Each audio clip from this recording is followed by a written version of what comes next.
Salut, salut.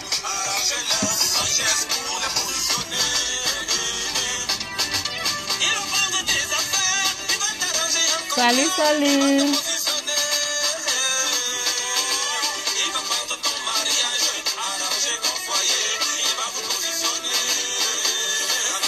Salut, bonjour à tout le monde. Je suis très contente de vous avoir aujourd'hui. Ça faisait très longtemps. Bienvenue sur ma page Facebook, Espace Débat Pétel, pour ceux qui m'écoutent pour la première fois. Bienvenue à tout le monde. On va commencer comme d'hab par danser pour Dieu. Bonjour, Karine Mireille.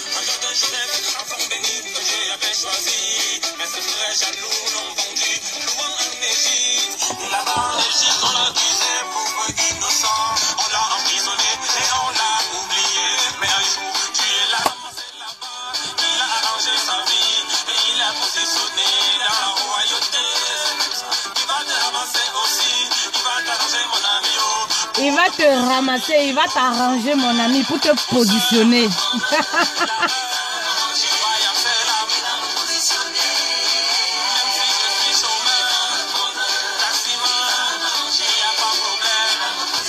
On commence comme d'hab par danser pour Dieu et après on entre dans le vif du sujet d'aujourd'hui.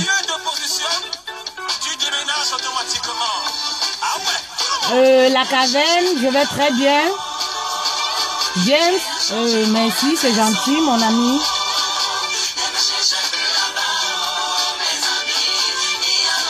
Il y a longtemps, j'ai déménagé du Congo, ça, là, l'hypocrisie. Ne me cherchez plus là-bas, j'ai changé d'adresse.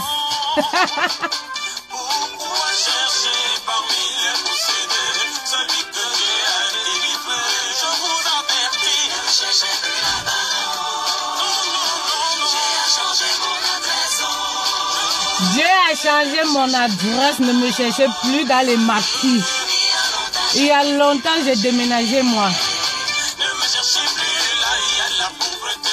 Ne me cherchez plus là où il y a la pauvreté. Là où il y a les célibataires. Là où il y a le chômage. Il y a longtemps, j'ai déménagé. Merci, mon Dieu, merci, mon Dieu. Ne me cherchez plus là où il y a l'hypocrisie, hein. C'était à déménager il y a fort longtemps. Là où il y a le Congo, ça.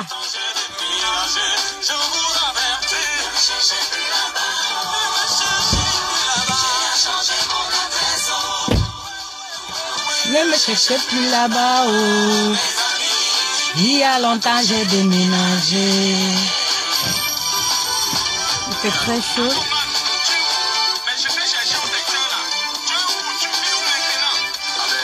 Merci, bonjour à tout le monde. Je suis très contente de vous avoir aujourd'hui. J'ai été très occupée ces derniers temps. Je me suis dit, on va se faire un peu... on va faire une petite conversation comme d'habitude. On va s'entretenir. Voilà. Donc aujourd'hui, je voudrais parler de la situation des immigrés en Occident. Je parlerai beaucoup plus de la situation des immigrés en France parce que c'est dans ce pays où moi je réside. Du coup, je maîtrise mieux le sujet concernant la France parce que c'est là où je réside. Voilà. Alors... c'est un sujet normalement qu'on ne devrait pas aborder sur les réseaux sociaux, du genre à toujours relater tout ce qu'on vit en Occident et à s'expliquer. Mais aujourd'hui, nous sommes dans l'obligation de le faire parce que ça va de mal en pire. On se rend compte qu'au 21e siècle, il y a des gens qui pensent encore que l'Europe, c'est le paradis. Ouais, il y a des gens qui ont encore cette mentalité à croire que nous qui sommes en Occident, c'est le Eldorado. On est couché sur l'or, quoi. Et c'est triste. Oui, c'est triste. Parce que très souvent, les familles en Afrique... sans le savoir. Eric, bonjour. Oui, bonjour à toi. Les familles en Afrique sans le savoir poussent très souvent ceux qui sont en Occident à se retrouver dans des situations qu'ils ne veulent pas, à se retrouver en train de faire ce qu'ils n'ont jamais voulu, tout simplement parce qu'ils veulent satisfaire leurs parents, leur famille, les cousines et tout au bled. Et ça, ce n'est pas normal. Il faudrait qu'aujourd'hui, on en parle. Oui, je veux comme ça aujourd'hui vous relater la vie en Occident. La vie en Europe est très difficile. La crise a envahi l'Europe. Aujourd'hui, on vit au jour le jour comme en Afrique. D'ailleurs, on se sent mieux partout où l'on se trouve. Si vous avez un petit boulot, vous pouvez avoir une belle vie, peu importe dans le pays où vous vous retrouvez. Ce n'est pas parce que vous avez quelqu'un, votre enfant en Europe, que vous croyez que la personne doit porter votre charge. Non. Pourtant, même la personne n'a pas une situation déjà en Europe. La personne, par exemple, n'a même pas une stabilité en Europe. Voilà. Donc aujourd'hui, j'ai décidé de parler de tout ça avec vous. Parce que là, ça va dans tous les sens. Voilà. Vous savez... la vie est très dure en Europe, oui. J'ai souvent reçu des messages comme quoi, ah, qu'est-ce que vous faites là-bas si vous jugez que la vie est difficile en Europe? Ben, on est là, on a des enfants, on a fondé des familles, on a passé des dizaines d'années ou alors des années, plus de 10 ans pour certains, 20 ans. On a une vie stable comme vous, par exemple, en Afrique. On peut pas se lever du jour au lendemain comme ça et dire qu'on va rentrer avec les enfants ou avec la famille. Voilà pourquoi nous sommes là. Nous ne sommes pas là parce que nous sommes couchés sur l'or, non. Nous vivons une vie au jour le jour comme vous. Tout ce que nous bénéficions ici, c'est quoi? C'est parce qu'on a un toit où dormir, on peut manger à notre guise, on peut se soigner quand l'on tombe malade. C'est tout. En dehors de tout ça, il n'y a rien de spécial. Non. Voilà. On va lire comme ça quelques messages. Bonjour. Au nom de Jésus-Christ, Harris, sois béni. Merci. Merci, c'est gentil. Je vais lire encore quelques messages. Mayola, l'adoration toujours, ouais, toujours, j'adore chanter, j'adore la musique, ouais. Voilà, Karine Mireille, très jolie, Master, bonjour, merci, c'est gentil. Voilà, Ashley Ducœur, coucou ma puce, oui, ma miss, bonjour à toi. Bonjour à ceux qui viennent d'arriver, bonjour à tous ceux qui me font le plaisir de m'écouter. Voilà, on entre dans le sujet qui est la vie des immigrés en Europe. Voilà, je voudrais relater comme ça. Comme je le disais déjà plus haut, l'Europe n'est pas le paradis. Nous ne vivons pas, ce n'est pas le Eldorado ici. Je suis parfois très déçue quand je vois des compatriotes qui vivent des situations qui ont comme une pression venant de leur famille en Afrique. Je sais que c'est parce qu'ils ne savent pas, mais je voudrais ici dire aux compatriotes, il faut parfois expliquer à vos familles. C'est difficile de croire, c'est difficile de comprendre, je sais, mais c'est mieux quand même d'expliquer réellement la situation dans laquelle vous vous retrouvez en Europe. Quelqu'un qui a Boza, par exemple, qui arrive, il a fait par exemple 2 mois. Je ne veux pas entrer dans les détails à expliquer comment il a fait pour arriver en Europe. Il a pris des risques dans la mer et tout. Il arrive en Europe où il n'a même pas de famille. Il n'a personne. Ça veut dire qu'il n'a personne pour l'accueillir. Que ce soit ceux qui sont venus par vol.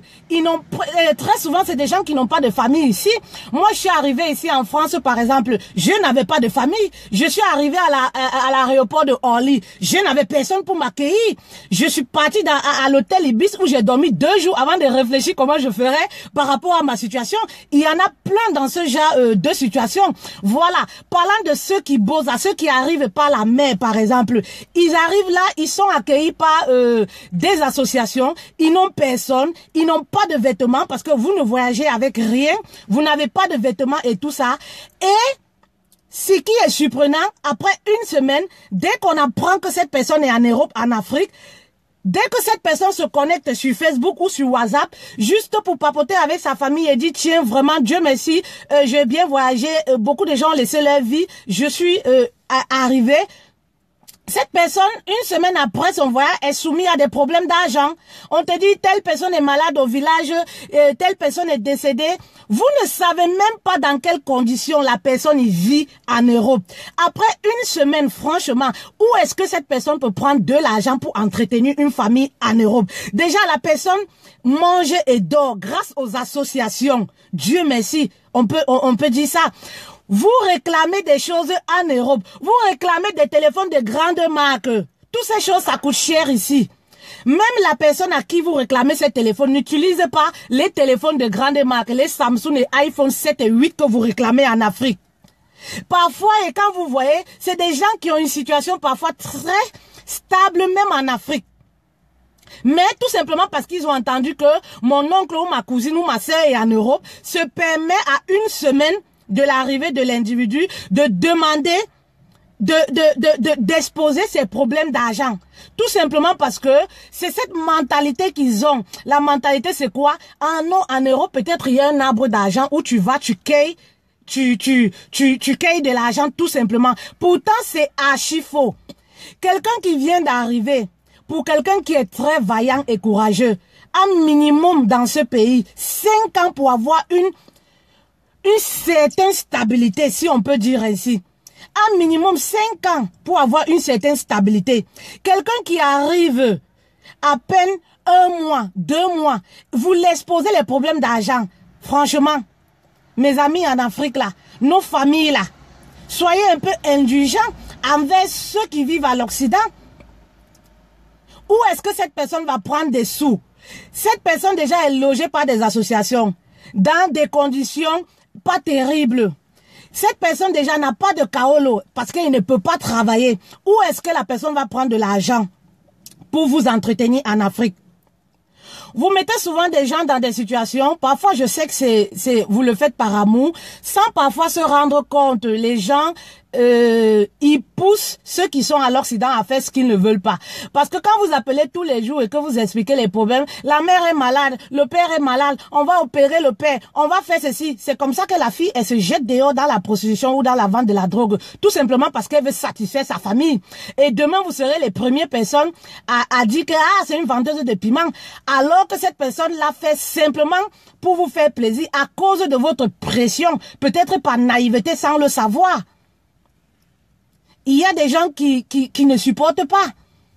C'est ce que vous oubliez. Alors, revenons. Quelqu'un qui arrive en Europe qui n'a pas de situation. Déjà, il lui faut beaucoup d'années pour intégrer la société. Il faut savoir que ici, quand vous n'avez pas de papier, vous ne pouvez pas travailler. Et même encore, parlant de travail, il y a la crise en Europe. Le taux de chômage en France, plus précisément, est très élevé. Déjà, même ceux qui ont une situation, les papiers, les kaolo, ils ont du mal à trouver un emploi. C'est-à-dire, même pour faire le ménage aujourd'hui, vous comprenez, il faut faire une formation pour avoir une embauche. Voilà. Donc, pour faire une formation ici, il y a un certain nombre de critères. Un certain nombre de critères. Arrêtez les comparaisons à 2 balles. Du genre où, il y a Émilie qui est arrivée en Europe, ça n'a même pas fait 1 année, elle a construit un duplex à ses parents. Vous ne savez pas comment Émilie est possédée pour avoir ses sous. C'est chacun qui décide de sa vie, comme partout ailleurs. Tout ce qu'on va dire existe, tout ce qu'on va vous dire, ces choses-là existent partout. C'est-à-dire, même en Afrique, si vous décidez de vous prostituer ou vous décidez de vendre la drogue, vous le faites. C'est pareil en Europe. C'est chacun qui choisit sa voie. En Europe, il y a plusieurs voies. Voilà. Il y a ceux qui sont là pour chercher du boulot et qui gagnent très bien leur vie par rapport aux revenus qu'ils ont. Il y a ceux qui vendent de la drogue, il y a ceux qui se prostituent, il y a ceux qui font plein d'autres choses qui ne sont pas légales pour avoir leurs sous. Donc, les comparaisons du genre où telle personne est arrivée hier, elle a fait venir 4 sœurs dans son quartier.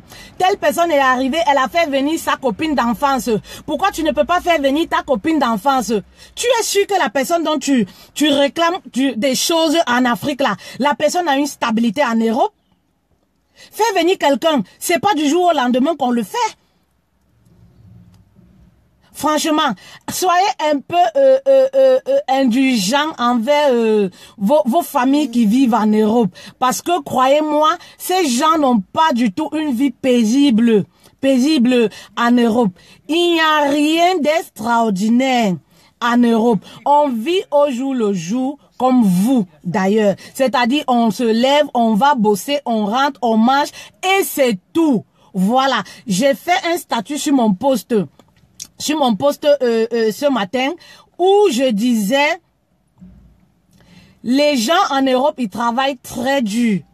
Donc si quelqu'un veut se faire plaisir, parce que je lisais des commentaires du genre où non, s'ils nous montrent sur Facebook qu'ils ont des sous, s'ils nous montrent des chaussures de 2000 € et tout ça, on ne va jamais se passer de leur demander ou alors de les exposer nos problèmes. C'est à tort. Moi, je pense que c'est à tort. C'est des gens ici qui gagnent leur vie difficilement. Alors, chacun a sa façon à lui de s'exposer ou alors de se faire plaisir.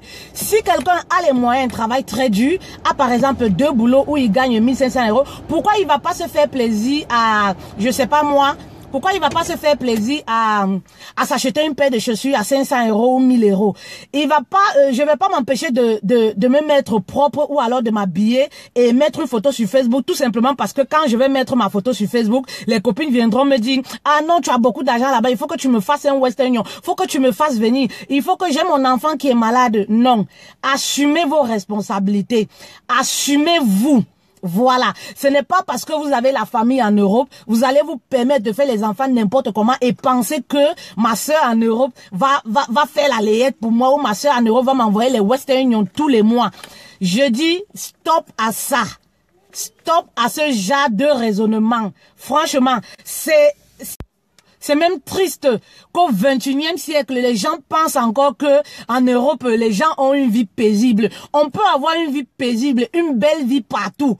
Si tu es feignant en Afrique, c'est pas en Europe que tu viendras, on paye pas l'argent en Europe. Voilà, il y a des gens en Afrique qui ont une très belle vie.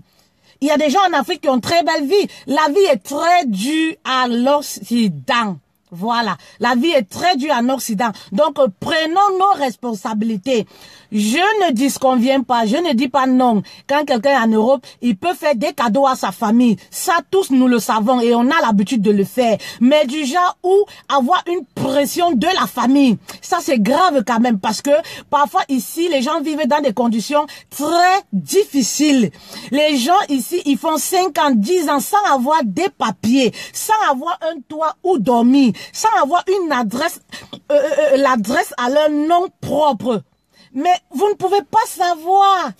Ils veulent vous faire plaisir. Qui n'aimerait pas être en Europe et mettre ses parents dans des conditions vraiment à l'aise, comme on dit au quartier. Qui n'aimerait pas mettre ses parents en haut, comme on a l'habitude de dire. Qui n'aimerait pas en Afrique mettre ses soeurs, ses tantes en haut. Mais c'est parce que ces gens n'arrivent pas.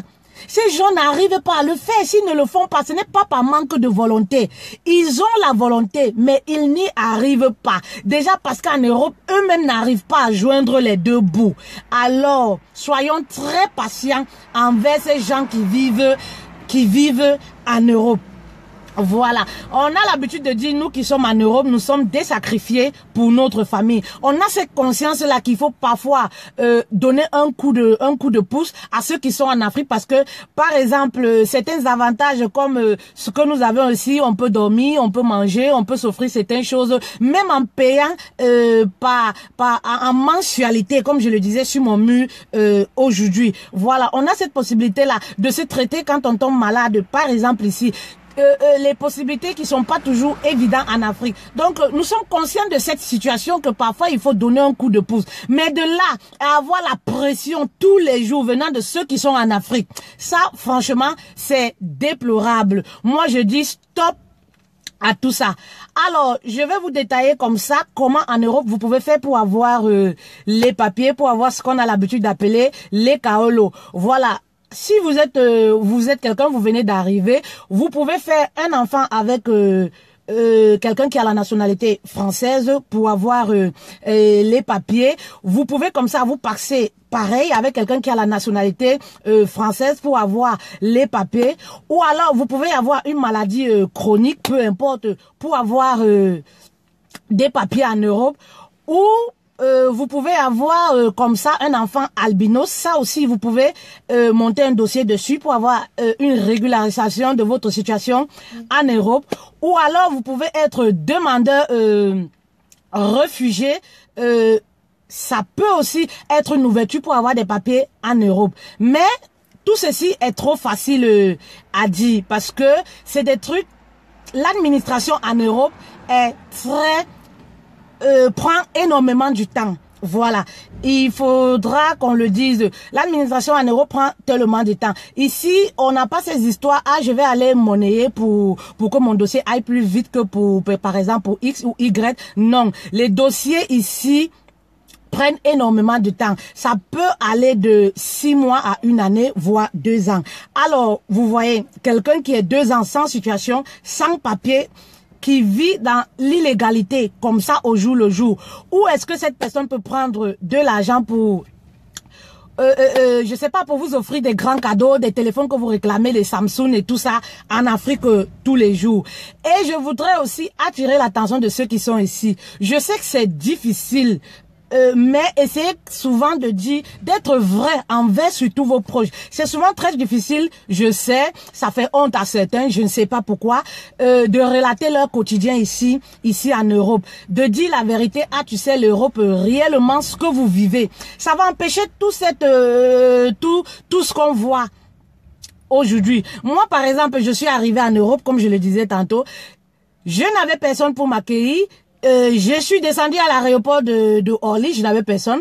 Je suis allée à l'hôtel Ubis où j'ai passé 2 jours, 3, je ne me souviens plus très bien. Et après, il fallait que je change de lieu parce que je ne pouvais pas payer 60 € tous les jours. Je ne pouvais pas vivre éternellement là-bas. J'ai appelé un ami qui était obligé de me présenter chez une fille à lui en disant que je suis sa copine. J'ai été obligée en disant que je suis la mère de son enfant au Cameroun. Et après, quand la fille a découvert cela, elle a été très furieuse parce que elle s'est dit que non, vous m'avez menti, vous m'avez trompé. Et pour que j'ai une sous-location ici, il a fallu que je fasse appel au pays, oui, parce que j'avais trouvé une sous-location ici dans une chambre à Aubervilliers, plus précisément, chez un monsieur, un Congolais, c'est-à-dire une sous-location où je devais avoir une chambre dans son appartement. La chambre coûtait 300 € sans les charges. 300 €, c'est 200 000 francs CFA. Cet argent, je l'ai perçu de mon père au Cameroun. Parce que j'ai dit, papa, tu sais, je vis chez une dame où je dors sur le canapé. Et je ne sais pas trop ce que la dame est là contre les bafias. Mais je sors le matin, je rentre le soir juste pour dormir. Je n'ai pas de vie, je n'ai pas de mon intimité. Donc, mon père m'a envoyé les sous. C'est comme ça que je me retrouve en train de louer chez un Congolais une sous-location à 300 €. Quand je quitte de là, je vais commencer à travailler dans les maquis dans un restaurant où je suis payé 30 € la journée. Vous voyez que ce n'est pas chose facile en Europe quand on n'a pas de la famille. Alors, si j'avais une famille qui me mettait la pression, du genre où il faut que j'envoie les sous et tout, alors que moi-même je vis au jour le jour, je me fais insulter en travaillant comme serveuse dans un maquis en longueur de journée pour 30 €. Vous voyez que ce n'est pas du tout facile. J'espère que vous êtes quand même d'accord avec moi par rapport à ça. Je voudrais que les familles en Afrique essayent de prendre un peu conscience par rapport à nous qui sommes ici en Occident. Voilà, c'est un peu ce que je vais vous raconter une petite anecdote comme ça. Comme je vous disais, l'Europe, ce n'est pas le paradis. Ça, c'était à l'époque, ça s'est dépassé. Ça s'est dépassé. Peut-être ceux qui ont été dans les années 83 avant nous, oui, ces gens pouvaient se permettre de dire que l'Europe, c'est le paradis. Aujourd'hui, non. Ça, c'est terminé. On vit en Europe comme vous. C'est-à-dire, on a une vie au quotidien. On se lève, on va au boulot comme vous, on rentre, on mange, et c'est tout. Il n'y a pas à dire non parce que ma tante ou ma soeur, ma cousine, elle est en Europe parce qu'elle a posté une photo sur Facebook où elle est jolie et tout. Mais si à Photoshop aussi qui nous arrange. Ça voudrait dire que non, on dort sur l'or. Je vais vous raconter comme ça une petite anecdote. J'ai eu une amie. Enfin, à l'époque, nous n'étions pas encore amis parce que je ne la connaissais pas. Donc, j'ai un ami qui m'a appelé pour me dire, il a la mère de l'enfant de son ami qui est à l'aéroport. En fait, le monsieur qui devait venir la chercher, l'a zappé. Ça, c'est fréquent en Europe. Du coup, elle se retrouve à l'aéroport. Elle n'a personne qui peut venir mettre la main sur elle. Donc, du coup, à cette époque, j'étais à Paris, à l'Aubervilliers, j'ai donné mon adresse, j'ai dit, bon, c'est pas grave, prends un taxi. Et en plus, elle n'avait pas de sous. Sur elle, prends un taxi, tu viens, j'ai donné mon adresse. Au 33 Square des Roses, c'est pas important. La fille, elle est arrivée et elle était toute souriante. Elle me disait, ah, fait-elle, je suis devenue riche. J'ai dit, mais pourquoi? Elle me dit, avec tous ces blancs, tout ce que je vois ici, fait-elle, c'était mon rêve. Je dis, ah bon? Et moi, je riais tellement, je lui dis, ah bon? J'essayais de lui faire comprendre que non, ma chérie, non? Tu n'as même pas encore commencé ton front, comme on a l'habitude de dire, ou alors l'Europe. C'est pas, ne te fie pas à tout ce que tu vois. Elle était tellement contente. Et moi, en ce moment, j'avais tellement de soucis. Et tous les jours, elle me disait, mais je comprends même pas, tu es quel genre de jeune fille? Une jeune fille de ton état, tu dors sans dormir à cause des problèmes. En Europe, comme ça, là, fait-elle, avec tout l'argent qu'il y a ici. Je lui dis, ma chérie, il y a quel argent ici? Il n'y a pas d'argent ici. Comment tu veux que je dorme quand je n'ai pas de papier? Je me retrouve en train de dormir dans une chambre comme ça où je n'ai même pas d'intimité et tout. Elle me dit, non, c'est rien. Moi, fait-elle, d'ici 6 mois, je veux construire au Cameroun. Je veux faire ceci au Cameroun. Et moi, ça m'amusait tellement. Je disais, ah bon, ma chérie, qu'est-ce que tu vas faire au point où, en si peu de temps, excusez-moi, tu vas construire les immeubles au Cameroun, tu vas faire ci. Moi, je te dis que l'Europe, c'est très... Et au bout de quelques temps, cette dernière, elle m'a donné raison. Au jour d'aujourd'hui, quand je lui demande souvent, t'en es où avec tes immeubles au Cameroun? T'en es où avec ta situation? J'espère que t'as relaté quand même à ta famille et leur dit que le rêve que tu les vendais là, ça c'était à l'époque, ça c'est terminé ça. Et souvent, elle rit. Elle me dit, peut-être tu avais raison. Je dis, mais tu te rappelles? Tu me disais souvent qu'en tant que jeune fille, qu'est-ce qui peut bien me faire dormir au point où le sommeil ne me prend pas? J'ai dit, ah bon, ma chérie?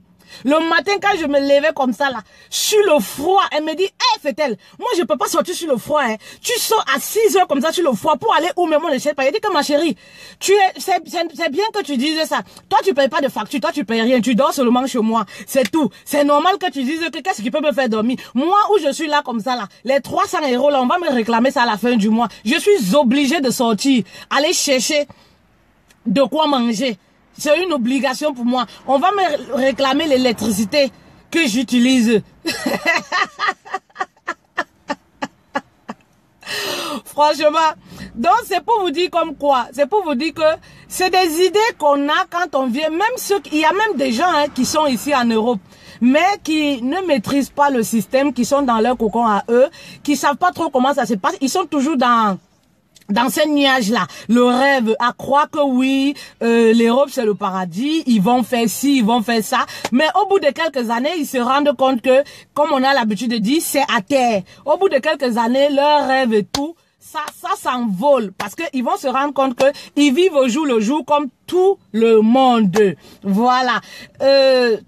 Moi, j'ai toujours eu à dire la vérité. Même quand je vais au pays, je suis comme tout le reste. Et on m'intrigue souvent en disant, tu es quel genre de Mbenguis même? Quand les Mbenguis viennent ici, nous, on ne respire pas. Je demande parce que le Mbenguis, c'est comment? Il y a quoi en Europe? Il n'y a rien là-bas.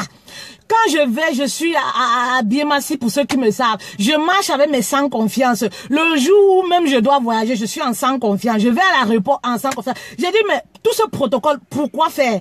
Je ne pense pas que... Et on me dit toujours, ah non, comporte-toi comme une benguiste. J'ai dit, parce que les benguistes se comportent comment?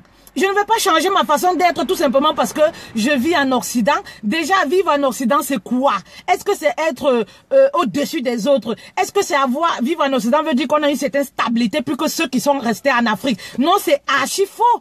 C'est faux ce genre de raisonnement. C'est ce genre de raisonnement que je déplore. Et je suis souvent très vénère contre ces gens-là. Ma famille le sait très bien. J'ai horreur qu'on dise aux gens que moi je viens de l'Europe. Parce que je n'ai souvent rien qui prouve que je suis une benguiste particulière. Non, je vais puiser mon eau s'il y a un robinet. Je suis en sans confiance, je vais puiser mon eau. Je ne sais pas. Mais bizarrement, je sais pas comment ils font souvent pour le savoir. Peut-être parce que moi, j'ai pas un accent camerounais, je sais pas, on me le dit. Mais ils sont loin quand même d'imaginer que je viens de l'Europe parce que mon accent, ils se disent souvent, ah, tu es de l'Afrique de l'Ouest, pourquoi tu parles comme ça? Mais je n'ai rien de spécial. Je sais pas, ça sert à rien de frustrer les gens alors qu'on a tous une vie comme les autres. Ça sert à quoi le bluff? Ça sert à quoi le bluff? En Afrique, il y a des gens qui ont une belle vie, il y a des gens, des richards, il y a des gens qui sont qui vivent très bien, qui ont une vie paisible, si vous voulez que j'emploie ce terme. Voilà, donc pourquoi vivre ou alors se donner des grands airs pensant qu'on est... Non. Non, moi je ne trouve pas ça. C'est des comportements que moi j'ai souvent déplorés. Je déteste ça. Je vais, pour ceux qui me savent, qui me connaissent, je suis à Bafia chez nous. Je marche pieds nus. Je n'ai pas ce complexe-là. Je me fiche de savoir que l'Europe et tout. Non, franchement, c'est des trucs qui ne devraient même pas exister. Parce que c'est des comportements comme ça qui font rêver nos jeunes qui sont restés en Afrique, alors que c'est des enfants qui vont à l'école, qui peuvent se faire une belle vie sur place, mais juste à voir notre comportement, juste à voir la façon dont on se présente à eux, laisse croire que non, nous on est supérieurs parce qu'on a réussi, parce parce que nous vivons à l'Occident. Voilà. Donc, c'est un peu ça. Je suis très contente de vous avoir aujourd'hui. J'ai été très occupée. Ça me fait un bien fou d'être avec vous en ce moment. Voilà. Voilà, nos familles là. Arrêtez. Alain Diki dit les anciens parigots avec leurs grands airs. Oh là là. On va faire comment? À chacun sa façon.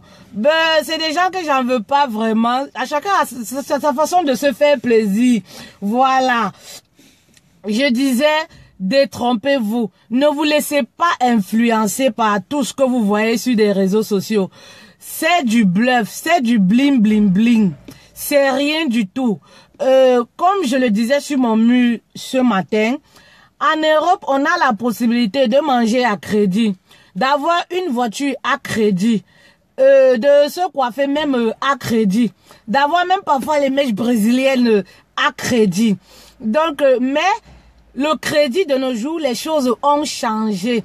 Tout ne se passe plus comme à l'époque. Voilà pourquoi je disais, tout est devenu compliqué en Europe. Au jour d'aujourd'hui, même pour avoir ce crédit dont l'on parle, ce n'est pas à la portée de tout le monde.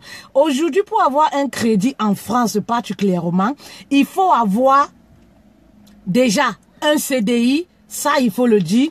Il faut avoir peut-être travaillé pendant une année consécutive ou 2 ans, peut-être dans une boîte d'intérim. Et les sociétés de crédit, les Cofidis, les CTLM, etc., il y en a plein.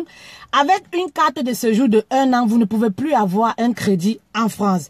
Il faut avoir une carte de 10 ans. Et 10 ans, c'est encore très rare. Très souvent, il faut avoir une nationalité pour avoir un crédit venant de ces sociétés. Alors, donc, avoir même un crédit en Europe, ce n'est plus donné à tout le monde. Tout le monde aujourd'hui ne peut plus se permettre d'avoir un crédit pour s'offrir une maison ou alors d'avoir un crédit pour s'offrir tout ce que l'on cite là. Voilà, c'est spécifiquement pour certaines personnes. Et c'est un peu comme ça. Tout est devenu difficile.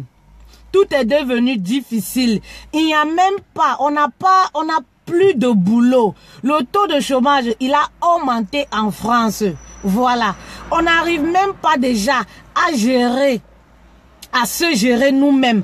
Alors, comment est-ce qu'on peut avoir les sous pour gérer nos familles au bled? C'est une situation qui est très compliquée. C'est très difficile. Essayez de partager la vidéo. Ça peut aider, excusez-moi, ça peut aider surtout nos familles, nos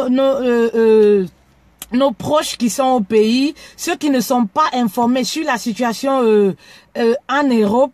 Parce que il faut que ça change. Il faudrait qu'au 21e siècle, les gens arrêtent d'avoir ce genre de réflexion. À croire que quand on est parti en Europe, on a réussi sa vie. À croire que quand on est en Europe, on vit aux États-Unis, en Suisse, en France, on est différent de ceux qui vivent en Afrique. C'est archi faux. Ce genre de raisonnement ne devrait plus exister. Ce genre de raisonnement ne devrait plus exister. Voilà. C'est un peu ça. C'est un peu ça. Voilà. Ne vous laissez pas influencer par ceux qui viennent au pays et font le boucan, réaliser des grands immeubles. Vous ne savez pas dans quelles conditions ils ont eu tout cet argent. Ici, chacun est libre de choisir sa voie. Je ne vais pas aller me comparer à quelqu'un qui en Europe, ça fait 1 an ou 2 ans, a construit des duplex à sa mère. Moi, je ne vais jamais avoir ce genre je ne sais pas faire ce genre de comparaison. Parce que chacun en Europe, il sait comment il gagne sa vie. Moi, je gagne ma vie très difficilement. Je ne vais jamais faire une comparaison à croire que quelqu'un en Europe a construit, je sais pas, une maison de 50 millions à sa famille ou dans son quartier. J'en ai rien à foutre parce que je me dis que tant que je gagne mon argent honnêtement et que je parviens à joindre les deux bouts, c'est suffisant. Voilà. Et vous, ces familles en Afrique, vous deviez même avoir peur. Quelqu'un qui est en Europe, ça fait 3 mois, ça fait 6 mois. Quelqu'un qui est en Europe, ça fait à peine 2 ans. Vous envoie des millions et vous ne posez jamais de questions. Mais qu'est-ce que tu fais pour gagner autant d'argent? Tu travailles quoi pour gagner autant d'argent? Non, bizarrement, c'est des familles qui ne posent pas de questions et qui encaissent, qui mangent, qui vivent, ne demandent jamais, « Hey, ma fille, tu fais quoi pour avoir cet argent? Et mon frère, tu fais comment pour avoir autant d'argent avec l'Europe qui est devenue très dure? » Non, c'est des familles, ils s'en fichent complètement. Du moment où les Westerns, ça coule, eux, ils sont tranquilles. Voilà. Donc, faites très attention parce que chacun est responsable de ses actes et chacun aura des comptes à rendre à Dieu. Voilà. Donc, c'est un peu ça. C'est le sujet sur lequel je voudrais qu'on parle. J'avais souhaité qu'on en parle aujourd'hui. Je suis très contente de vous avoir. Voilà. Donc, on va lire comme ça quelques messages. On va lire quelques messages pour terminer.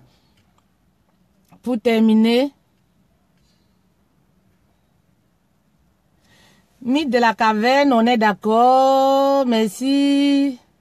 HLL du cœur, nous, oui, mais eux alors. Très vrai même. Daniel. Chlorita, c'est la pure vérité. Merci.